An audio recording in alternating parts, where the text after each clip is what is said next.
Hi friends, అందరూ ఎలా ఉన్నారు? ఈవినింగ్ పిల్లలు వచ్చాక వాళ్ళకి కావాల్సిన చాలా ఇష్టమైన పాస్తా ఎలా చేసుకోవాలో చూద్దాం. ఈరోజు దానికి కావాల్సిన ఇంగ్రీడియంట్స్ ఇక్కడ మెన్షన్ చేశాను చూడండి అన్నీ. ముందు ఒక పెనం పెట్టుకొని దాంట్లో కొద్దిగా ఆయిల్ యాడ్ చేసుకోవచ్చు, లేదా బటర్ కూడా యాడ్ చేసుకోవచ్చు. చాప్డ్ గార్లిక్ అది కొంచెం ఫ్రైడ్ అయిన తర్వాత ఆనియన్స్ వేసుకోవాలి.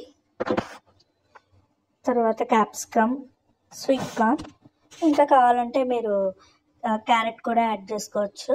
ఎనీ వెజిటేబుల్స్ యాడ్ చేసుకోవచ్చు, చాలా టేస్టీగా ఉంటుంది.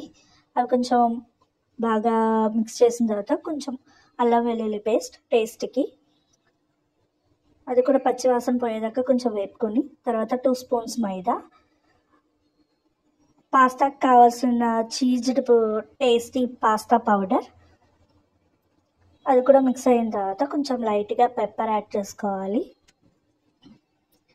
పెప్పర్ యాడ్ చేసిన తర్వాత కొన్ని మిల్క్, అంటే అది స్మూత్గా రావడానికి, క్రీమీగా రావడానికి కొద్దిగా పాలు పోస్తూ మిక్స్ చేసుకోవాలి.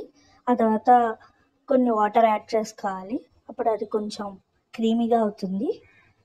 ఆ క్రీమీగా అయిన తర్వాత మరీ కొంచెం పెప్పర్ యాడ్ చేసుకొని, కావాలనుకుంటే చిల్లీ ఫ్లేక్స్ వేసుకోవచ్చు, లేదంటే లేదు. తర్వాత మనం బాయిల్ చేసిన పాస్తా వేసేసుకొని ఫుల్గా మిక్స్ చేసుకోవాలి. తర్వాత మిక్స్ చేసిన తర్వాత ఒక 5 మినిట్స్ దానిపైన మూత పెట్టి ఒక 5 మినిట్స్ ఉంచి తర్వాత సర్వింగ్ బౌల్లోకి సర్వ్ చేసుకోవడమే. ఈవినింగ్ ఈ వెదర్కి చాలా టేస్టీగా ఉండే పాస్తా రెడీ. థ్యాంక్స్.